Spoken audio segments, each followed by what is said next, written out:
Voter list का जहां तक सवाल है, उसके विरोध में बहुत सारे लोग हैं और वो इसलिए हैं क्योंकि अभी 1 साल पहले बिहार में चुनाव हुआ है, पूरे देश के साथ बिहार में भी चुनाव हुआ है।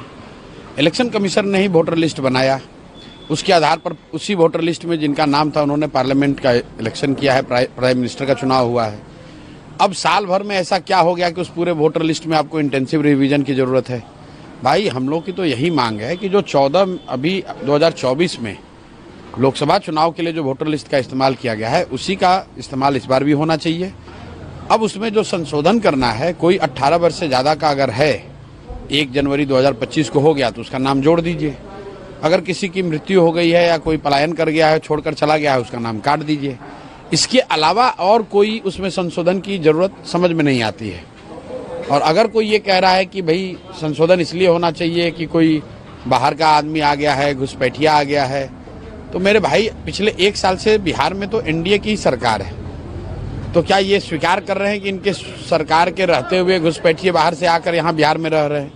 बाहर से लोग आ गए, रिफ्यूजी आ गए, शरणार्थी आ गए, आतंकवादी आ गए, कौन आ गया? और आया तो क्या यहाँ बिहार सरकार सो रही है? बीजेपी वाले जो ऐसे बेवकूफ लोग हैं, अरे भाई अगर घुसपैठिए बिहार में आ गए तो सरकार तुम चला रहे हो, तो घुसपैठियों को क्यों नहीं पकड़ा? तो घुसपैठियों को क्या बीजेपी वाले बिहार में लेकर आए हैं? 50 लाख बिहार के बच्चे जो बाहर मजदूरी कर रहे हैं, क्या वो बिहार के लिए घुसपैठिए हैं? उनको मत का अधिकार होना चाहिए कि नहीं होना चाहिए? अगर कोई आदमी यहाँ से जाकर गुजरात में, महाराष्ट्र में नौकरी मजदूरी कर रहा है और चुनाव के समय में आकर यहाँ वोट करना चाहता है, तो उसको मत का अधिकार होना चाहिए कि नहीं होना चाहिए? तो क्या इलेक्शन कमीशन ये मान रहा है कि अभी जो 2024 में लोकसभा का चुनाव हुआ वो शुद्ध मतदाता सूची से चुनाव नहीं हुआ था? क्या इस देश का पार्लियामेंट और प्रधानमंत्री का चुनाव अशुद्ध मतदाता सूची के द्वारा किया गया है? पहले इलेक्शन कमीशन ये स्वीकार करे कि जो 24 का मतदाता सूची था वो शुद्ध नहीं था। आप कह रहे हैं कि हम इलेक्शन मतदाता सूची को शुद्ध कर रहे हैं, तो अभी साल भर पहले भी तो आप ही ने बनाया था, तो क्या वो शुद्ध था? उसी से पार्लियामेंट का इलेक्शन कराए थे।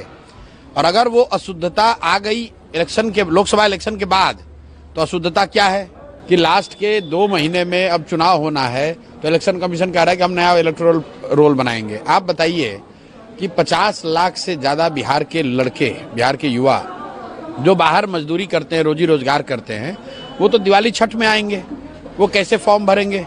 मुझे किसी ने कहा कि वो इलेक्शन कमीशन कह रहा है कि उसको इंटरनेट पे भर देंगे। अरे भाई, जो मजदूरी कर रहा है कोयम्बटूर में, जो मजदूरी कर रहा है सूरत की फैक्ट्रियों में, वो बेचारा कहाँ से समय निकालेगा, कैसे इंटरनेट पे इसको भरेगा? तो ये इसका बिल्कुल हम लोग विरोध करते हैं।